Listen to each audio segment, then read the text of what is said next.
ಮಂಗಳೂರಲ್ಲಿ ಒಬ್ಬರು last time ನಮಗೆ ಕರೆ ಮಾಡಿದಾಗ ಅವ್ರಿಗೆ 10 ವರ್ಷದಿಂದ ಮಗುವಾಗಿದ್ದಿಲ್ಲ.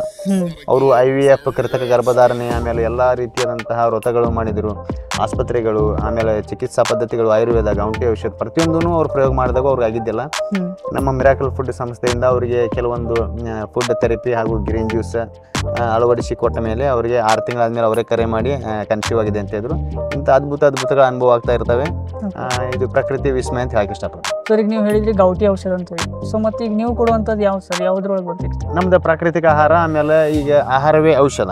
ಓಕೆ, ನಿಮ್ದು ಆಹಾರದ ಮೇಲೆ ಡಿಪೆಂಡ್ ಇದೆ. ಆಹಾರವೇ ಔಷಧ. ಇನ್ನೊಂದು ವರ್ಡ್ ಹೇಳಕ್ಕೆ ಇಷ್ಟಪಡ್ತೀನಿ, ಆಹಾರವೇ ಔಷಧ, ಆರೋಗ್ಯವೇ ಆಹಾರ ಹೊಂದೈತೆ ಹೊರತಾಗಿ ಆಹಾರವೇ ಔಷಧ ಹೊಂದೋದಿಲ್ಲ.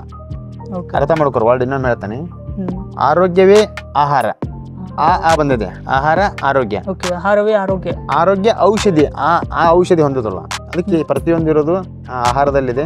ನಾವು ಕೇವಲ ಆಹಾರ ಬದಲಾವಣೆ ಮಾಡಿ ಇವತ್ತು ಹೇಳ್ತಾ ಇದ್ದೇನೆ.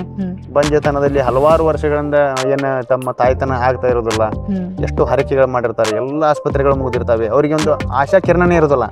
ಇನ್ನು ಲೈಫ್ ಲಾಂಗ್ ನನ್ನ ಜೀವನ ಪರ್ಯಂತ ಬಂಜಾಗಿ ಇರ್ಬೇಕಂತ ಅನ್ಕೊಂಡಿದ್ದವರು ಇವತ್ತು ಸಂತೋಷವಾಗಿ ಗರ್ಭ ಧರಿಸ್ತಾ ಇದ್ದಾರೆ, ಕರೆ ಮಾಡಿ ತಮ್ಮ ಆನಂದ ಬಾಷ್ಪವನ್ನು ಹಾರಿಸ್ತಾ ಇದ್ದಾರೆ. ತುಂಬಾ ಸಂತೋಷ ಆಗ್ತಾ ಇದೆ. ಅಂದ್ರೆ ಈಗ ಯಾರು ಬಂಜೆ ಇದ್ದಾರೆ, ಸೊ ಯಾರಿಗೂ ಏನು ಮಗುವಾಗಿರೋದಿಲ್ಲ, ಅವ್ರು ನಿಮ್ಮ ಹತ್ರ ಬಂದ್ರೆ ನೀವು ಅವ್ರಿಗೆ ಸೊಲ್ಯೂಷನ್ ಕೊಡ್ತೀರಿ. ಆಹಾರ ಚಿಕಿತ್ಸೆ, ಆಹಾರ ಪದ್ಧತಿ, ಆಹಾರದ ಪ್ರಕೃತಿ ನೈಸರ್ಗಿಕವಾಗಿ ನಿಮ್ಮ ಮನೆಯಲ್ಲಿ ಯಾವ ರೀತಿ ತಾವು ಆಹಾರಗಳನ್ನು, ಗ್ರೀನ್ ಜ್ಯೂಸ್ಗಳನ್ನು, ಯಾವ ಗಿಡದ ಎಲೆಗಳ ನೀವು ಗ್ರೀನ್ ಜ್ಯೂಸ್ ಪ್ರಯೋಗ ಮಾಡ್ಬೋದು, ಯಾವ ರೀತಿಯಾಗಿ ನೀವು ಪ್ರಕೃತಿಯೊಂದಿಗೆ ಹೊಂದಿಕೊಂಡು ಆಹಾರ ಕ್ರಮವನ್ನು ಅಳವಡಿಸಿಕೊಂಡು ಕೇವಲ ಆಹಾರದಿಂದಲೇ ನೀವು ನಿಮ್ಮ ಕನಸು ಏನು ತಾಯಿತನದ ಕನಸನ್ನು ಇವತ್ತು 100 ಜನ ಮಾಡ್ಕೋತಾ ಇದ್ದಾರೆ, ಹಲವಾರು ಜನ ಮಾಡ್ಕೋತಾ ಇದ್ದಾರೆ. ಇದರ ಪ್ರಯೋಗ ಅವರು ಪಡ್ಕೊಳ್ಬೋದು, ಇದರ ಸದುಪಯೋಗನೂ ಅವರು ಅನುಭವಿಸ್ಬೋದು, ಪಡ್ಕೋಬೋದು.